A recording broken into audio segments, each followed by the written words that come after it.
exciting museum. And I have to sort of not apologize and apologize for my outfit today. Up until 1:38 or so, I was playing steel drums in a group called Steel Alchemy for St. Michael's Church down there on Main Street. They were having their annual, and we were the gig that was there. And so I decided I was sort of part of living history, right? We're out there, we're a community band, we're playing music in today's world. There's things that we're doing today.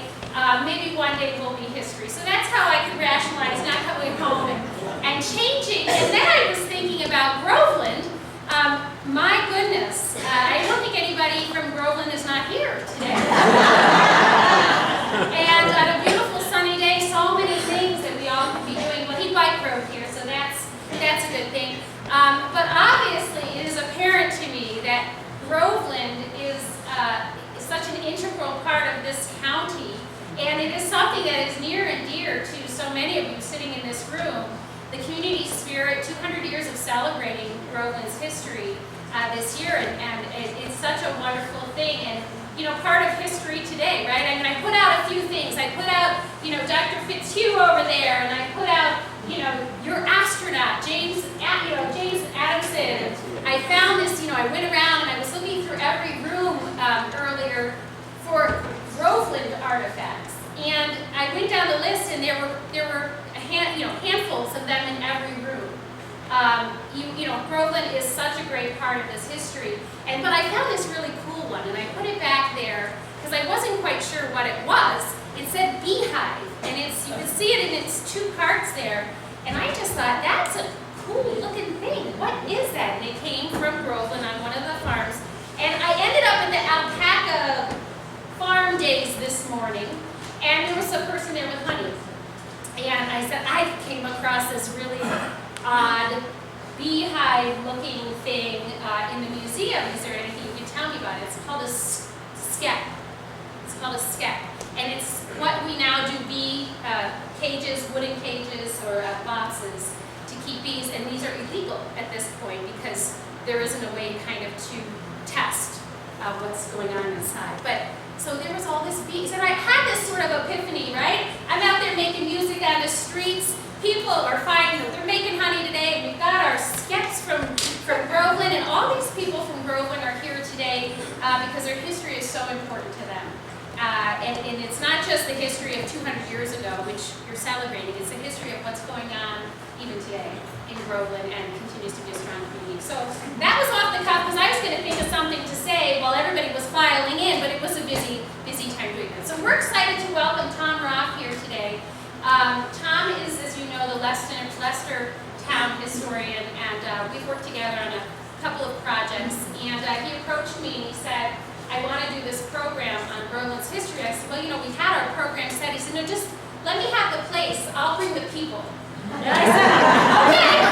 So I'm going to set this off to Tom Roffe and Groveland Station as it once was. Thank you, Tom.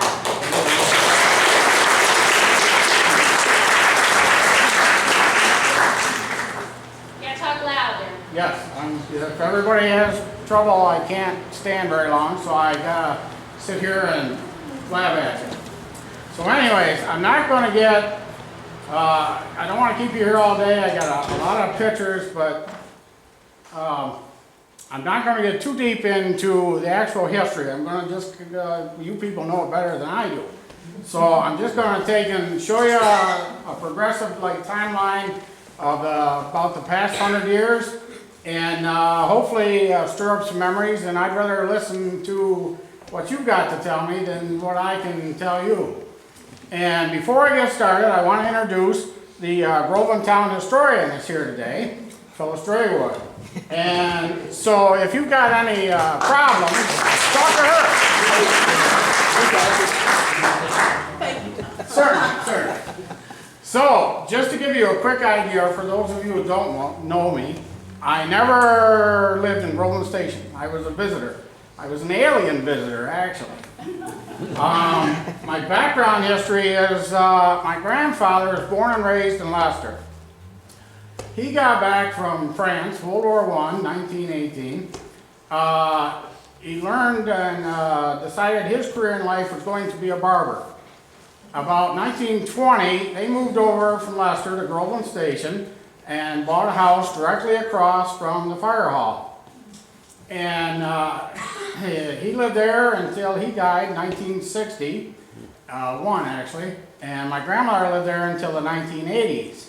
And soon after he moved there, 3 sons were born, Arthur, Francis, and my father, Wilford.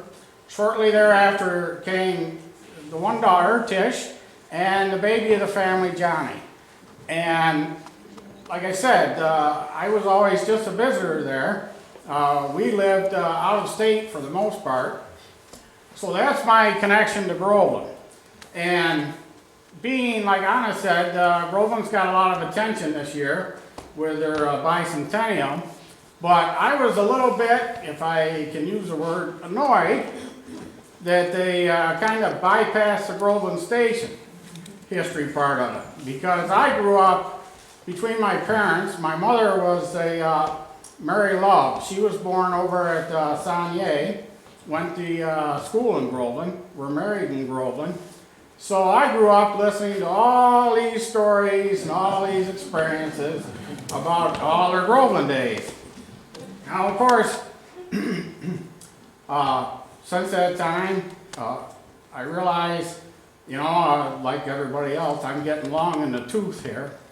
And all of those people of my grandparents' generation and my parents' generation, for the most part, have all passed on. So a lot of those stories, a lot of that history is, becoming lost. So I'm trying to generate as much as I can before it's all gone, and that's why we're here today. I'd like to thank everybody for coming out. I'm amazed so many people came.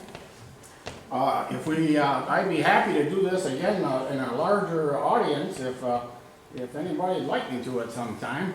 But we'll get started. And Groveland. Now, of course, we all know Groveland became Groveland because of the railroad. Now, it's also split. This is Route 63, of course, 258 across the flats, and just past the corner there, it becomes Sparta. And that's why these maps are a little disjointed, because of the 2 different townships here.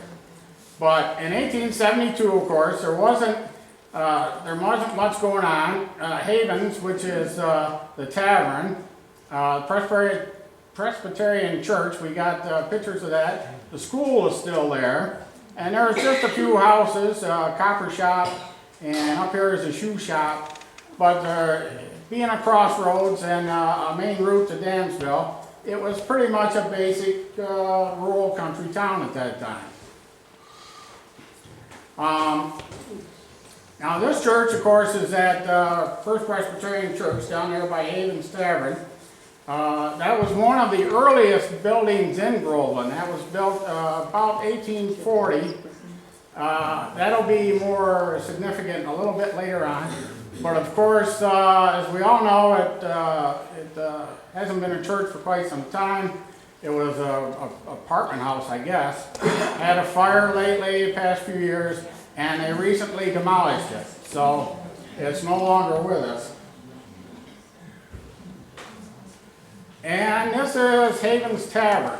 This was a prominent stopping place on the road to Dansville. This also was an ancient house at the corners there in Groveland. And the foundation got to be rotted to the point, I understand, they had to demolish that in the past few years too. So unfortunately, Groveland is quickly losing a lot of its history.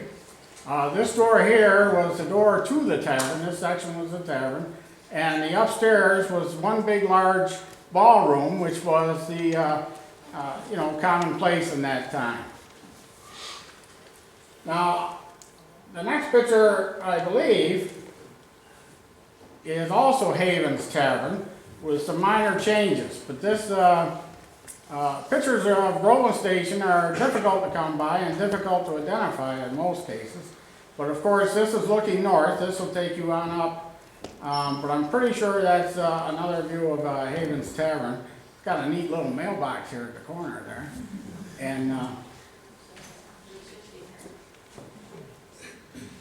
And Groveland at that time was basically, of course, being so near to the Cancerega Creek, it was used for transportation. As we know, the roads weren't the best in those days, horsepower and such.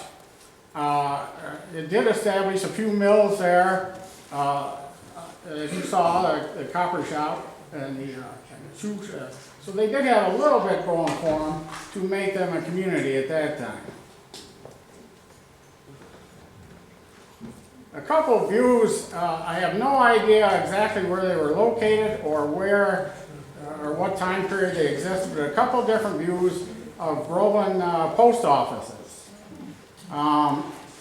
Things used to be, in those days, they moved a lot of buildings a lot, they had a lot of fires, so a lot of these structures left no record of how long they were around or what where they were at. Now, what made Groveland Station was in the 1880s, along came the DL&W Railroad. And of course, they transected the county, came in from the York area, passed through Leicester, Mount Morris, down into Groveland and down to Dansville. And of course, they were our main connection link between Buffalo and New York City. So it really was an active railroad and really took in made a huge difference in the commerce and economics of our area. Now, this was taken in Groveland. Of course, in those days, in order to get the trains and the freights and everything, of course, moved by rail, they had to climb the Dansville Hill, which was about a 60-foot difference between the flats and the Dansville station. And with those old steam engines, it was, for the most part, almost impossible for them. So at the station, they established and it became the center point for what they called the pushers. And they would attach another engine or two on the back of a train and give it enough power to get it pushed up to Dansville and Wayland and on down the line. So that's where Groveland Station originated from. Now, of course, this is a little bit later, but this is taken, we'll get to a map shortly, I'll show you exactly where we're at here. This is Route 63 here, and this is the road that used to go up to the Groveland Hill Road, near to the church.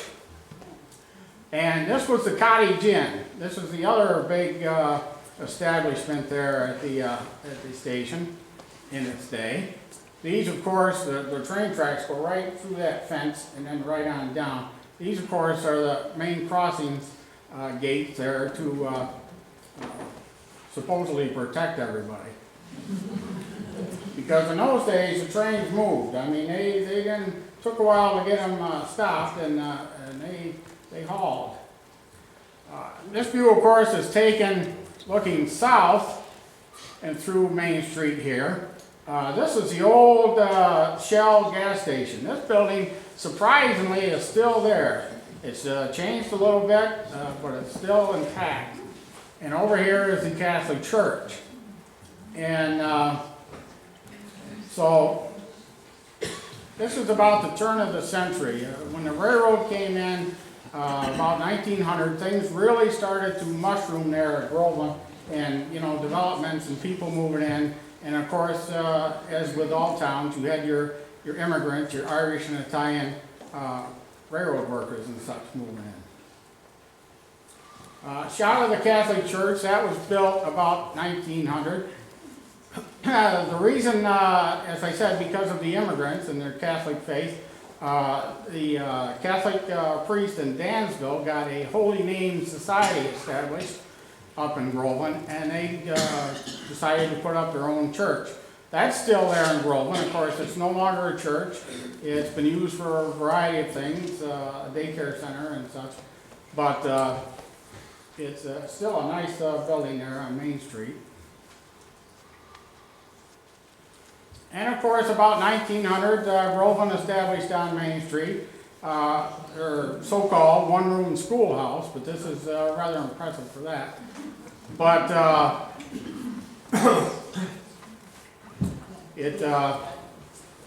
was located, if anybody remembers, it's been gone for a long time too, the brick schoolhouse on Main Street. This one was located directly behind the brick schoolhouse. So it didn't take long for Groveland to prosper and grow. Another nice old shot of Main Street, and as we looked at just a little while ago, there's those crossing gates down there, and there's the Lake Mill, Ewerton Lake Mill, and this is about where Richmond's store was. So it's pretty indicative of the type of farmer type community Groveland was. If you notice the wagon with that's a typical farmer's wagon with the huge thick wheels on it. But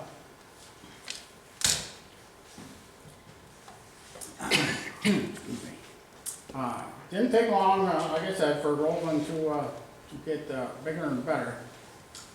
This is a neat shot. Here again, this is the Cottage Inn over here. But this building right here is intriguing as all get out, boy. Back here is Lakes Mill, and the stairs up there, and this little cubby hole thing is the gatekeeper's house. That guy had to spend all day up there sitting in that little house watching trains and putting gates up and down. So, and of course that was the rail line through there. The railroad passed down behind the stores on Main Street there.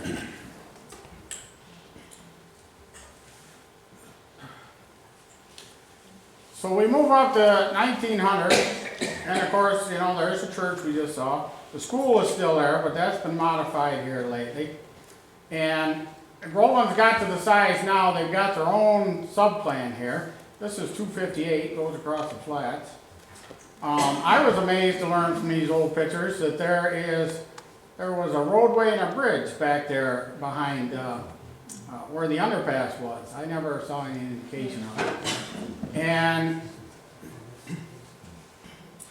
up here, just a little blip up here says coal chutes. We'll get to that on the railroad. That's pretty impressive too. Now, the Groveland Station Plan. This is from the 1902 map. Of course, there's the town line.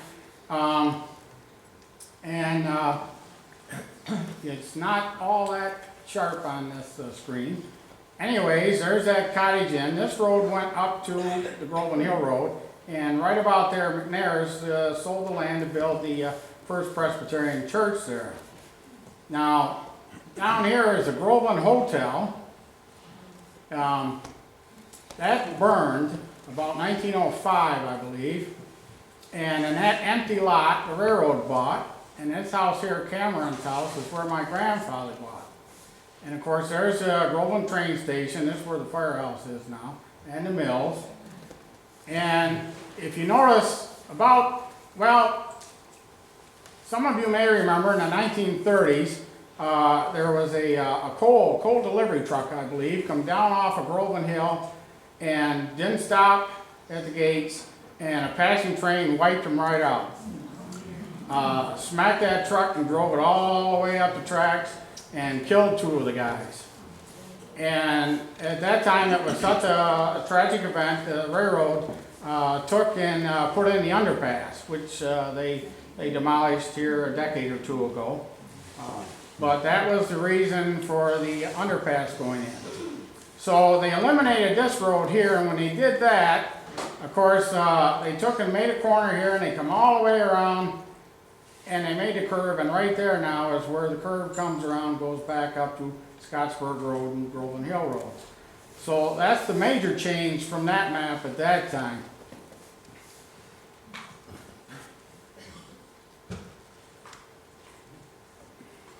By the 1920s, the railroad yard was a big operation. On the map, I just mentioned the coal chute. This is part of the coal chute. Of course, the trains are bigger, more powerful now. We'll get to, like I said, all this will tie in together shortly. But the station and the yards there were just a beehive of activity, just constant noise and smoke and things going on. And of course, the mills got bigger. The Ewerton Lake Mill that we've seen so much of. Of course, it's got railroad cars into it. It's got an old Model A or something over here. And Lakehead grain mills. a number of them across the county at the different rail stations and stuff. They had a big operation going at that time. And of course, Groveland Station, down behind the firehouse there. And this was, of course, the control tower there. As you can see, there's a number of different main lines there. The station, as I understand it, last I knew, still survived. It was sold at auction and moved, but the building still exists up in Honeywell Falls, I believe. That's the inside of the control tower. It says Groveland, New York. That's all the switch lines there across the yards, and that's all the controls for the moving switches in and out. And it's an unusual picture. You don't see, especially from Groveland, that many interior views. They don't have any interior views of the station. But we got one of the control tower. That's neat. And there's an idea of what the yards look like. Of course, that's the main through track, and that's the work yard, engine house over here. Majority of their business, of course, was moving coal as freight. And it was, like I said, a huge operation. Until I saw that picture, I had no clue, because you know, in the 60s and 70s, when I was young, the railroads were all shut down. There wasn't anything going on at that time. You might see an occasional train a day or something, but of course my father was in the around railroads. That was his career. So I spent my time seeing all kinds of railroad operations, and I'd come up here to Groveland. Well, there's nothing going on up here, but at one time it was something. Now this is the old water tower here. I found lately, talking to people, there's somebody here in town that has the original Groveland town sign off of that water tower. I was amazed at that. I said, really? So I had to go get a picture of that.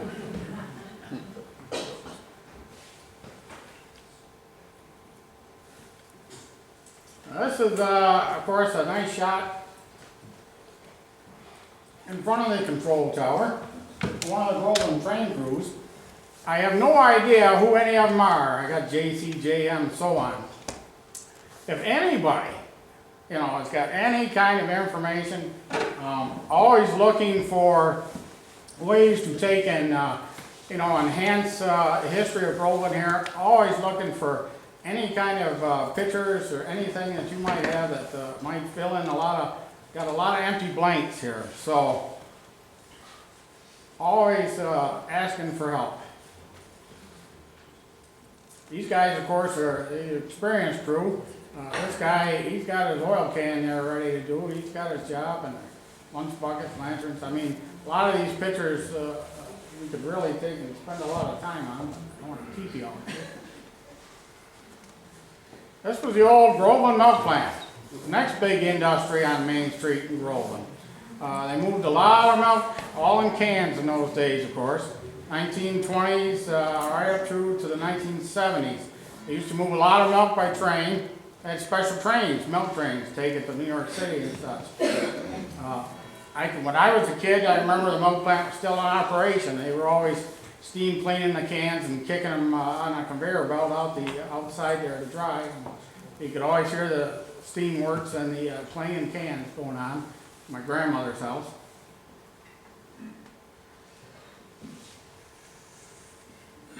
And of course, this is just down the street south of the fire hall there. Was, as we said, all the local farmers bring their milk down, deliver their milk every day. And Perry Richmond, of course, he established the hardware store and a farm implement store there. Storage, railroad car storage out behind. And this is in the 1940s, of course. And there was always activity going on in Groveland Station. And of course, with the community, there were stores, a number of stores. This is the Ryder family store. Doug Morgan here today, that's his family. His mother was a Ryder. And of course, he's got his neat old car over here. And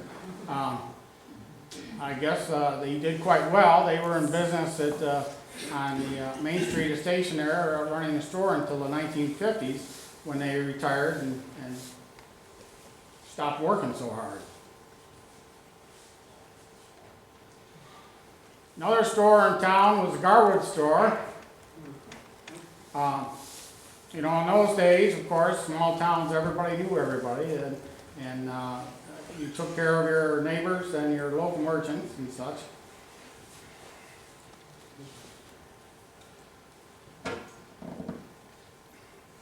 Now, because the railroad was such a big operation, and there was train crews constantly shuttling back and forth between Groveland, Dansville, Wayland, and such, in order to take all these train crewmen there and keep them out of trouble, they built a YMCA for, the railroad built a YMCA for them to stay in overnight. They could, sort of a community building. They could eat there, read, sleep, whatever they wanted to do.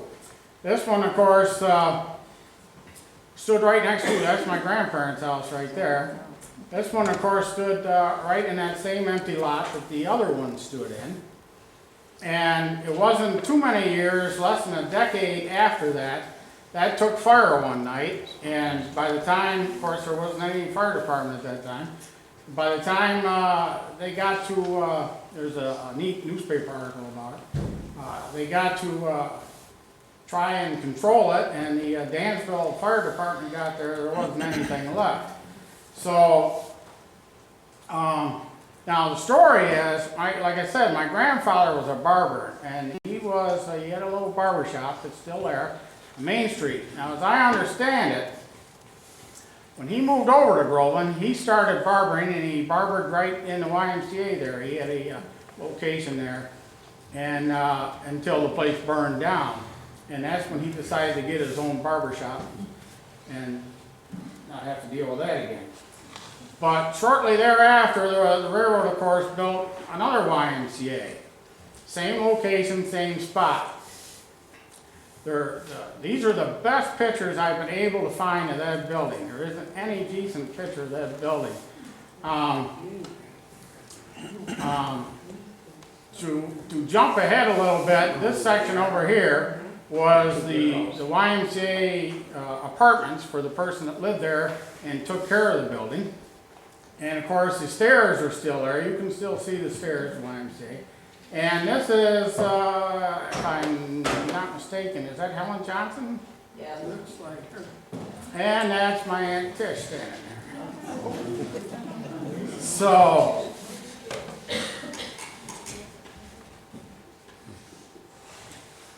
and of course this was my father. Now when my father got out of the Navy, he finished up at college, and he got graduated from college, got married in 1950. And then he started in a job with the railroad, and he took and ran, him and my mother, for a couple of years, ran the Groveland YMCA. And they lived in that little apartment there in the corner. And of course, on the interior of the YMCA, it had a porch. Of course, it was long before my time. It had a lobby inside, it had a food counter on the left side, it had the stairs up to the rooms. And of course, it was almost a community building. Everybody would come into the YMCA and get something to eat or drink or ice cream or donuts or pies or any of that kind of thing. And they closed the YMCA about 1954, and my father moved on to the next one in Binghamton, which is where I was born. And then of course we moved on to Syracuse and then to Washington. So I was, like I said, an alien visitor. I was never born, raised, or active in Groveland Station, but I spent a lot of time there.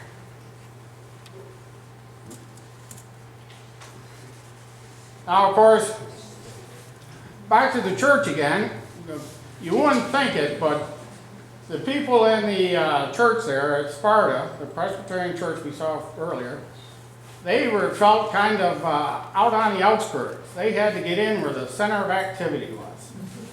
So in 1915, they and a number of other people of that, like-minded process there to conform or to establish their own church, got the land from McNair's there and at the bottom of Groveland Hill, and built their own church. And this church is highly unique. It's got that like the English architecture to it. And of course, it became the focal point of the community for the Presbyterians. And in 1927, they had quite the congregation there. Somewhere in there, I assume, is a bunch of my relatives in their young days. I haven't picked them all out there. But anyways, the church is still going strong today. It's still the family church. A few years ago, I made the applications. I got the church listed on the National Register of Historic Places. So fortunately, after it's nearly a century old now, fortunately it'll still be around and well taken care of. And as I said, it was a center point. A lot of relatives married there, especially my parents. Now the interior of the church at that time had this wonderful pipe organ in it. It's no longer there. I guess it got to the point where, you know, repairs were so expensive they removed it. But in June of 1950, that was their wedding. Now, Groveland had an excess number of kids. And you know what kids are like. They're all over the place. This is Mary and Ryder. This is Ryder's store that they moved uptown to. And there's a whole mess of Groveland kids. Now, I got a lot of pictures of Groveland people from, you know, my parents and such they knew in school and grew up with. You know, I can tell you who all of them are. I can tell you, well, I think they did bring that here. Yeah. Let's see. Let's see. I believe, according to my records, this is Beverly Hammond, Helen Johnson, Rosie Ryder, Sue Fredenberg, Dolores Pisano, Bill Fredenberg, Anthony Savino, and Harold or Butch Ryder. So there's a group.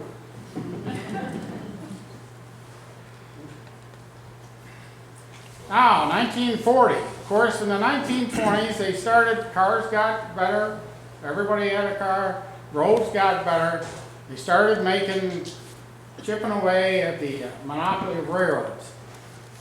Things kind of leveled off in the 1930s. But by the 1940s, things, of course, with the war coming on, things picked up considerably.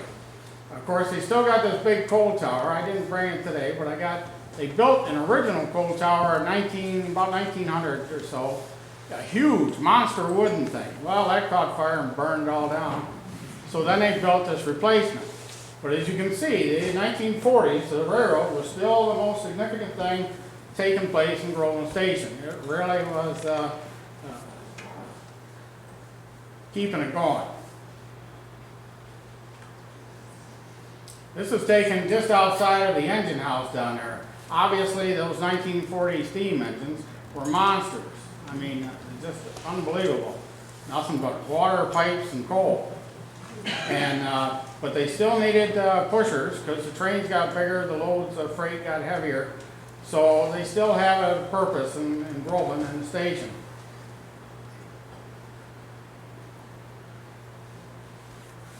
And as you can see, same yard, same coal train, smoke and noise and non-stop activity all day long. Now in the 1920s, Groveland had grown to the point where they no longer could use their small school to efficiency, so they built them like most places in New York State and the county. They built them a huge brick school, high school. This is, of course, a newspaper picture. It's the best one that shows a building I've been able to find. Pictures are difficult to you know, get in quality or even to locate. But the Groveland High School was a high school until the 1947, I believe, was the last high school classes, and then it was an elementary school until the 60s. And then, of course, after that, it went into disrepair, and they had a number of ideas what to do with it, and they had a fire, and they finally demolished it here a few decades ago.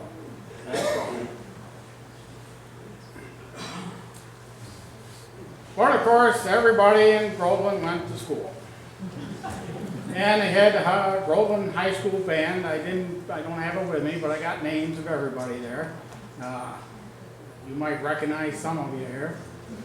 Groveland had a black family there. It's a black family there that ran a business on Main Street. They had a radio and at that time there wasn't TV of course, a radio electronics shop. In 1930 they had a fire on Main Street apparently that took out a number of stores. They were one of them. I don't have any real information on it. I used to hear stories that just over the Groveland Sparta line there used to be a place called the Orange Grove. Used to be a black people's nightclub. Apparently it was quite the place in its day. Can't tell you anything about that. And one of the Groveland senior classes, 1938, like I said, I've got names of everybody, but don't have them with me. Black girl again. Black family went to Presbyterian Church. They're a wonderful family. I can't tell you their name right offhand. Belay, that's right. Yep. So Groveland had everything, you know. And of course Groveland had sports teams. Now I've heard stories from people in Leicester and around the county how competitive, let's say, the Groveland sports teams were. And they had them all, baseball, basketball. They, for the most part, were quite good apparently. Put their heart and soul in it. And like all schools in those days, they did plays and music and all that type of thing. But they loved their sports.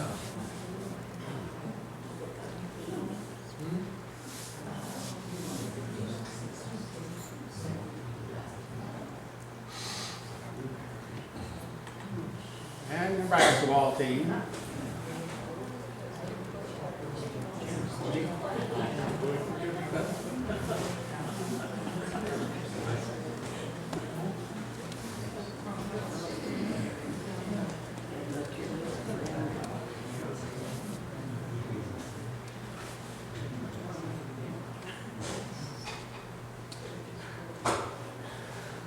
And of course, with the coming of World War II, the majority of the Groveland boys went into the service. This is just a small listing of the ones that were enlisted at that time. This was, I can't give you the exact date, 42 maybe. Uncle Arthur's up top up here. An impressive list. Francis, he's over here. The Tears, family friends. And some of the Groveland servicemen. This is Winifred Beasy Gardner. He is a highly decorated member, gunner actually, on a B-26. Flew out of the England during the war. And of course, this was my Uncle Arthur. He was a pilot in a B-24. He was killed in June of 1944 on a mission. There's a lot of servicemen history. We're just starting to scratch the surface. And then, of course, well, there's my father again. He joined the Navy. Him and Sue Fredenberg in front of the Groveland High School.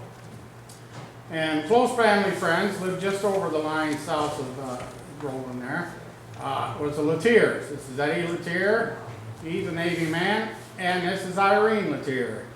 After school, Irene joined the Navy and became a nurse. She was worked down at Walter Reed, the hospital down there at that time. So that's just some of the Groveland veterans. There's a lot more to be done on them, and they're disappearing fast. In May of 1943, I believe it was, 44, they shut down Route 63 and they had a Memorial Day parade in Groveland. The only one I believe they ever had. Oh, okay. They had one for Jimmy Adams. On 63? No, they had it in Groveland Hotel. Yeah. I'm just amazed they closed down Route 63. That's the milk plant down there. That's the milk plant. That's my grandfather. That's Mr. Savino. I believe that's Mrs. Mamoni. Back here is the Groveland school kids and the Groveland school band. And there's a little newspaper article about it, but of course it doesn't give you a lot of detail. But one big activity in Groveland that year.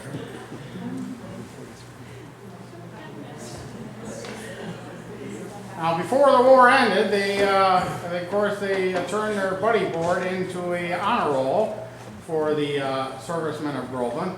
And of course, some of you probably remember this old building, which after the war they turned into the Groveland First Fire Hall. And of course, I've heard numerous stories about this staircase here, because they used to have fish fries and parties and such on the upper floors. And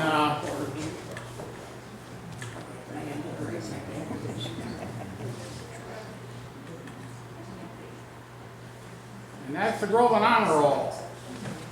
Quite a huge listing of names. All town of Groveland men in the service. Now, in 1970, they took and built them a new fire hall, and they removed that was directly across my grandfather's barber shop. They removed that honor roll and they took it over to the Legion Hall at Saunier on Route 36 over there. And last I knew, I can't tell you exactly, last I knew the wood had rotted and deteriorated so that it fell apart, and I don't think they ever did anything with it.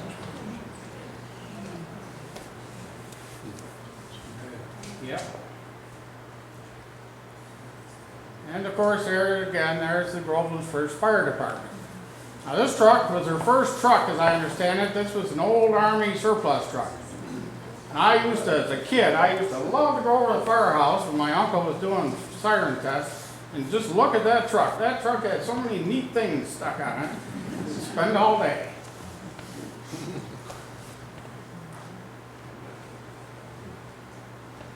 And of course, as time went on, they got better trucks. I believe this is Paul Ryder.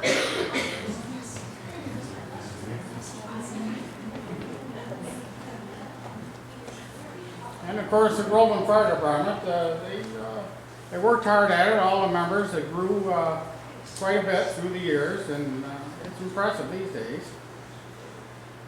Some more of the years go by.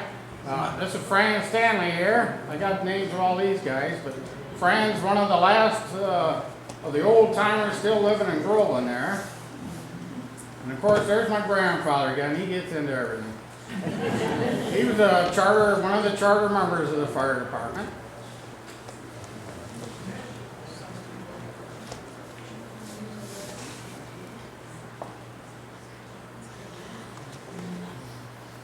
And by the 1950s, of course, things have moved on and changed. Richmond's have gotten bigger. Quite an operation he's got here. Richmond and Sons started, I believe it started out Perry in Richmond, and then of course the Sons took over. Their hardware, farm implements, everything. And there's another shot from the other direction. This little section here was the Groveland State Bank. It's unheard of today, but the community got together and pooled their money and established their own small bank, took care of their friends and neighbors. This, of course, was the mills. Used to go there and watch them grind corn into chicken feed and such. When they, years later, when the mills closed down, they took and built an eggway out behind the mills. It used to be a GLF egg over there. And Richmond's hardware store. Used to go in there, all kinds of things in there. Of course, those Groveland kids, my father used to tell about the hardware store there. Of course, when he was a kid, they had a cooler in there, had pop bottles in it. You had to, put in your nickel and pull out a pop bottle. Didn't take kids long to figure out you pop the top off and put a straw in, get your pop, save your nickel. I worked in that. Oh, really? Yeah. All feed out of Parker Board and Buffalo. Oh, okay. I worked on their fire, Bill had a fire crew one time. Yep. And I used to work there and then in Grove. Yep. That's the last Groveland post office, and they built a new fire hall in 1970. They dragged that thing across the street and demolished it, and of course then incorporated the post office within the firehouse now. But always, every day, I'd go over there and get the mail, the box and everything, you know. The neat thing was when they took that down, I guess in the floorboards and everything, I remember seeing they found all kinds of old coins, 100-year-old coins. They used to be, oh wow, treasure chest, you know. And we all remember them days every year. Of course, this is the 258 out of Groveland across the flats. This is the D&M Railroad line and the D&M station to Dansville. And used to be a big deal when I was young. My uncle, of course you had to know my uncle. He'd get in his pickup truck and said, oh, you can see the road, and he'd drive right on across the water, right up to the floorboards of the truck. I said, oh, we're going to drown. Didn't bother him, he kept going. He made it.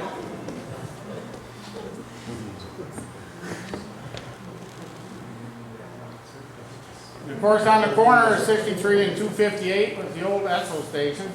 That changed hands different times. I remember as a kid that they used to have the flying red horse up on the wall up here. That used to be the neatest thing, that big red flying horse had wings on it. And,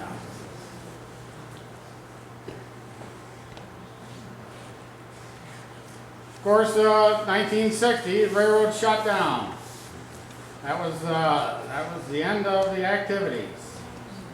You know, things went on, but things changed too. This is a picture of the YMCA front porch, the whole bit.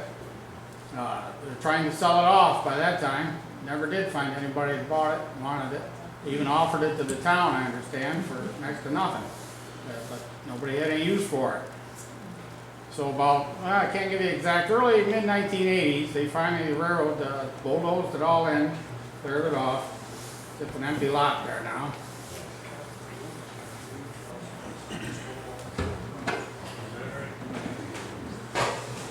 And that was my grandfather's barber shop. That's where the YMCA was. Still there. Of course, he, like I said, he died in 1961, closed down then. He ran it from 1920 to 1960. It's an old building. I don't know where he got it from, but he moved it from some location there. And the interior has got all the old, or it did, last I haven't been in there in 30 years, had all the old wainscoting around the walls there and rails. Used to be quite the center of activity. Of course, he had the windows there, and his chair was right behind the window, so he could see everything going on in Groveland in the yard all day long. Kept track of everybody, hardware and mills and post office. And of course, with the railroad gone, of course, it didn't take long for Groveland to slide downhill. Like I said, they've taken up the tracks. There's all the abandoned station and buildings. They had an auction and took in, sold the station off. Things started going down, going away. 1970s, mills closed down, out of business, overgrown. Bulldozed them in not too long ago. Same with the Richmond store. They had an auction there a few years back, cleared that off. Groveland's heyday was over.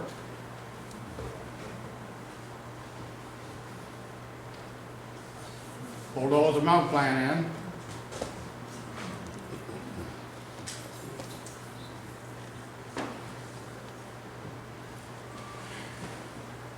There were still a few businesses left, 60s, 70s. Morrison, old Luke Morrison had his gas station there, Sinclair. Used to be a neat place. Stop in there with my father, my uncles, and get the latest gossip and bottle of pop. Luke was quite a guy. Luke used to race cars, if anybody remembers. Morrison Service rolled in the yard.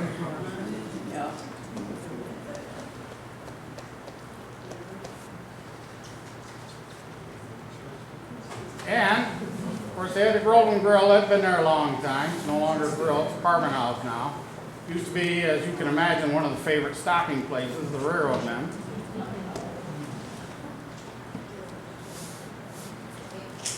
And that's pretty much Groveland as it was. Like I said, I'd like to always, you know, take and hear from anybody that could contribute anything to this. I'm sure all of you have got stories, memories, pictures, whatever.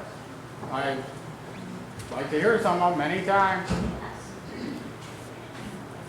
thank you all for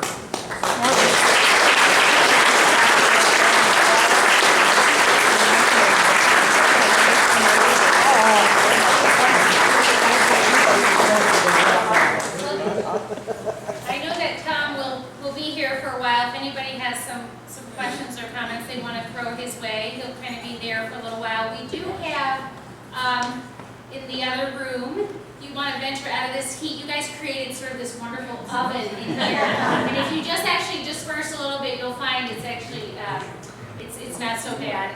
We do have some cider and water and a few treats. And feel free to, you know, meander through the museum as well. And my only suggestion would be if you're going to go grab a treat and head out, then maybe use kind of traffic flow wise, head in through this door and come out. There's a door parallel to this on the other side, and then you won't have a people jam. And I wanted to tell you that some of you who signed in, if you felt comfortable leaving your email, we'll make sure that you hear about other programs. We use that to inform others about other things.